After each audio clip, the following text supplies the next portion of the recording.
Hoy en el estudio de Despierta, el secretario de Economía y jefe de la negociación del TLC por el lado mexicano, Ildefonso Guajardo. Muchísimas gracias por estar aquí. Gracias por la invitación. Buenos días. Muy buenos días. Primero que nada, publicación Wall Street Journal. ¿Hay pleito entre el canciller Luis Videgaray y el secretario Ildefonso Guajardo por el TLC? Absolutamente no. No hay ninguna diferencia de estrategia. Es raro y hay que ver la fuente. Fuentes anónimas del gobierno de los Estados Unidos, pues habría que estar muy sospechosos cuál es la intención de esa filtración.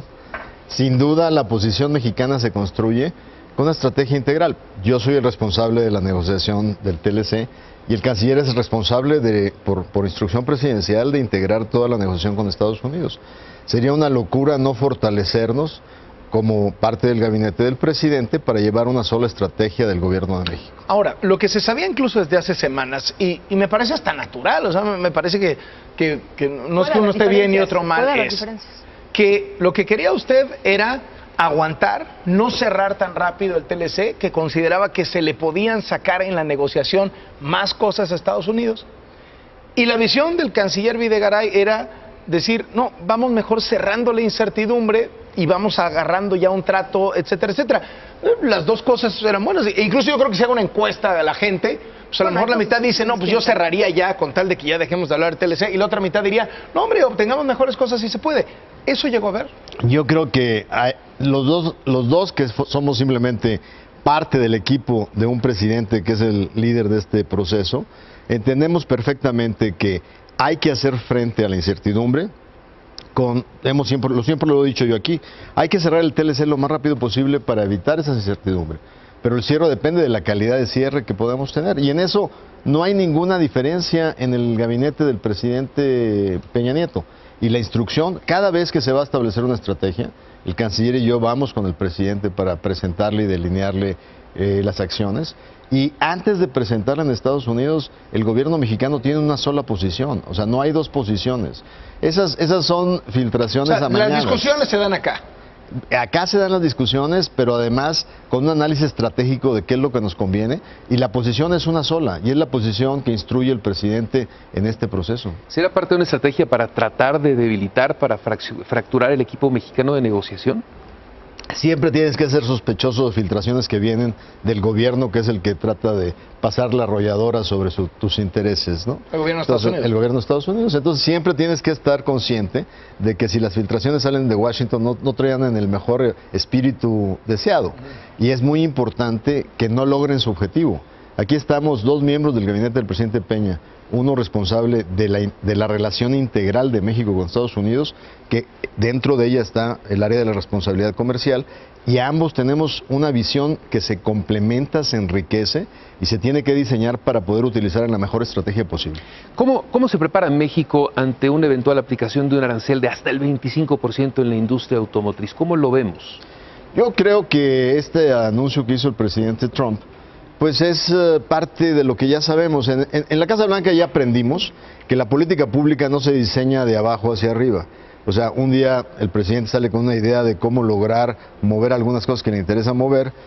Dice, vamos a poner un 25% de impuestos sobre autos o aranceles.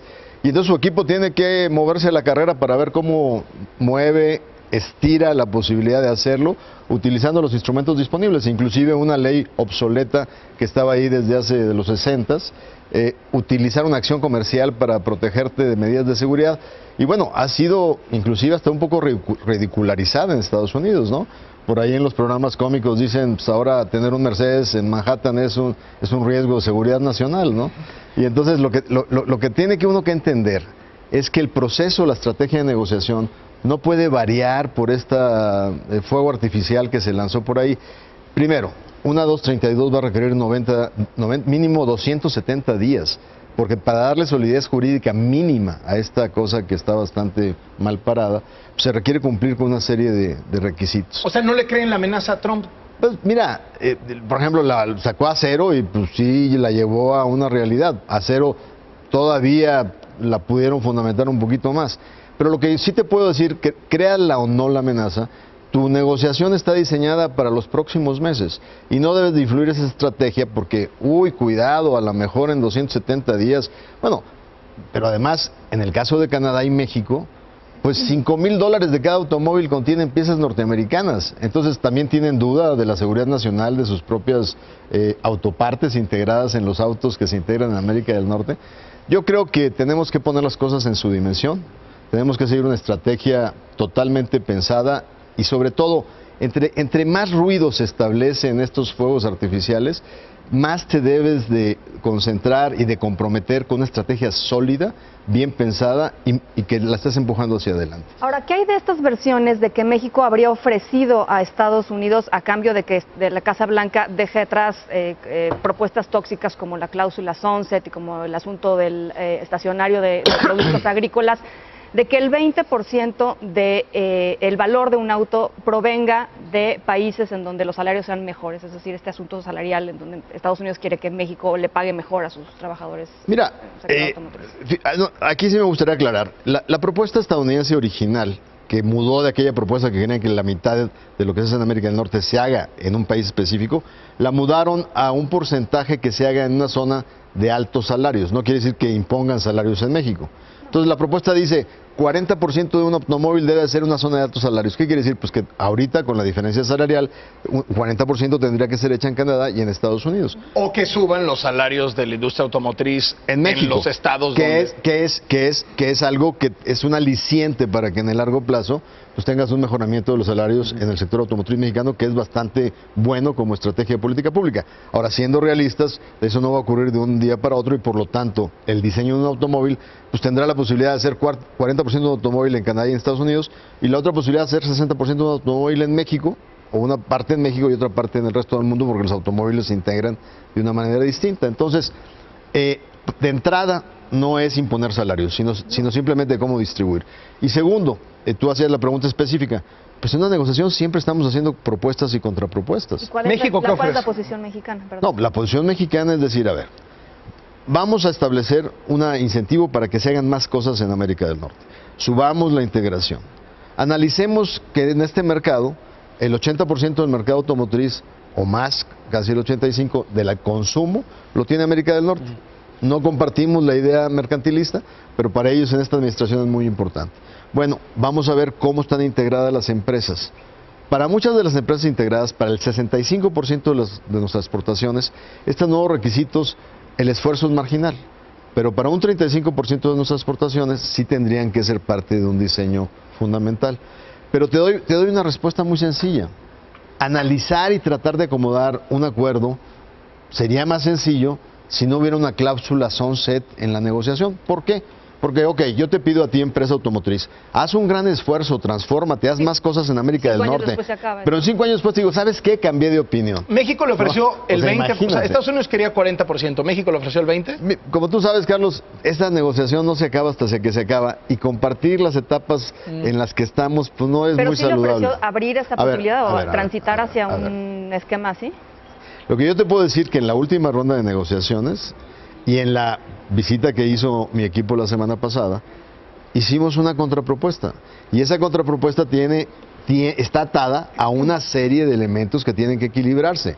Aquí no puedes avanzar si no estás equilibrando todas las soluciones. Entonces, de que hay propuestas en la mesa, sí hay propuestas en la mesa, de aquí para allá y de allá para acá. Esto es parte de una negociación. ¿Qué es eso de un Telecán flaco? ¿Es algo aceptable para México que se le hagan a pequeños arreglos y pase? Ojalá eso también implique negociadores flacos, porque ya estamos... No, el Telecán flaco, mira, le llamaron por ahí, en inglés le llamaron el skinny nafta, sí. Efectivamente. Pero es algo que siempre ha estado ahí. En el TLC original, las reglas de origen, que es parte de uno de los elementos más importantes de esta discusión, y concretamente en el sector automotriz, en Estados Unidos están como integradas por afuera al acuerdo. ¿Qué quiere decir? Que no es parte de lo que los congresistas estadounidenses tienen que aprobar o no. Entonces, si Estados Unidos se le entra el deseo de hacer esto muy rápido, pudiera decirle a México, oye, México, ¿por qué no nada más nos ponemos de acuerdo para cambiar las reglas de automotrices y dejamos la esencia del T 1.0 como está, lo cual quita todas estas cosas nocivas como el sunset y todo lo de agricultura? Pero mi reacción es, pues tú no lo tienes que pasar por tu Senado, pero para mí es un tratado internacional yo sí lo tengo que pasar por mi Senado. Por lo tanto, para mí hay un costo político en el proceso y sobre todo por algo que se vería bastante desbalanceado. Si es tu idea proponérmelo, vamos platicándolo, pero vamos a platicándolo en qué condiciones.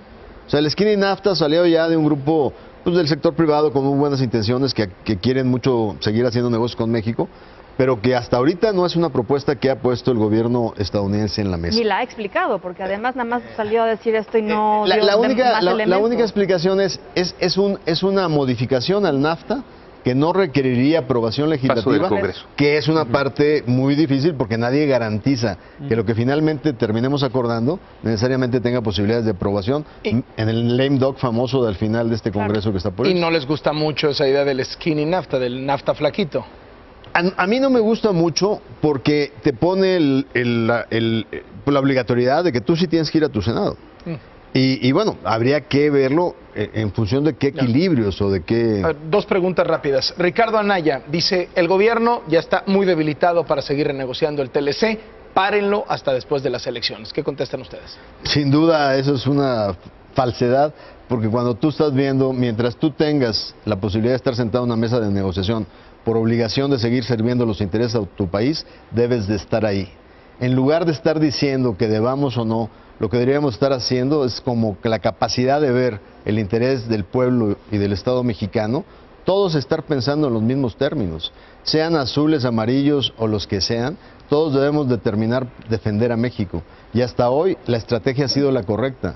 Llevamos más de 1 año y 4 meses en la negociación, el NAFTA existente sigue funcionando, nuestras exportaciones están creciendo y claro, existe incertidumbre, que es la que queremos combatir, pero sería una total responsabilidad estar doblado de manos y bueno, decirle al presidente Trump, ya dispare la 2205 y ya dese por enterado que de aquí a noviembre no vamos a mover las manos, sería altamente irresponsable porque creo que el pueblo de México exige resultados de los agentes oficiales públicos y del presidente de la República que se eligió para que hasta el último día de este mandato estemos trabajando en favor de México. López Obrador dice, ya que mejor se negocie hasta que haya un nuevo gobierno. La negociación y la posibilidad de poder encontrar una solución no deben de estar en función de tiempos políticos. Si se abre una ventana de oportunidad en cualquier momento, antes del 1 de julio, después del 1 de julio, tenemos la obligación de capturarla y de ponerla en instrumentación. Y si quieres que yo te lo diga, una cosa es lo que dicen los candidatos públicamente y seguramente es otra cosa lo que quieren internamente. Había habido consenso alrededor del tema, entonces... A ver, yo te diría que si yo fuera un candidato como... Bueno, no quisiera ser un candidato así, pero si yo estuviera en los pies del candidato Anaya o de López Obrador, yo estaría rogando que este gobierno solucione este problema porque no quiero ser inaugurado como presidente con una pistola en la frente. O sea, yo creo que ya muy adentro, lo que quieren es que les quiten este problema de encima. ¿Cuáles están hablando, perdón, de dientes para afuera? Yo creo que sí. Tiempos. Básicamente tendríamos una posibilidad de cerrarlo antes de la elección. Si Estados Unidos entiende que esto requiere equilibrios y flexibilidades. ¿Probabilidad baja? Yo te diría que existe una probabilidad del 40% de poderlo lograr de aquí antes, después del nuestra elección. Exacto. Después del 1 de julio y antes de la elección norteamericana, yo le aumentaría la posibilidad. Pues aproximadamente otro 40%. O sea, 40% de sacar el tratado antes del 1 de julio y sube a 80% de sacarlo antes de noviembre. Esa sería mi apreciación. Gracias por venir, secretario. Gracias por la invitación. El secretario de Economía, pues, lo mejor de la entrevista fue al final. Perdimos 30 puntos, porque la última vez que vino dijo que 70. ¿no? Se desplomó. En ese inter. Se esperaba otra cosa, pero bueno.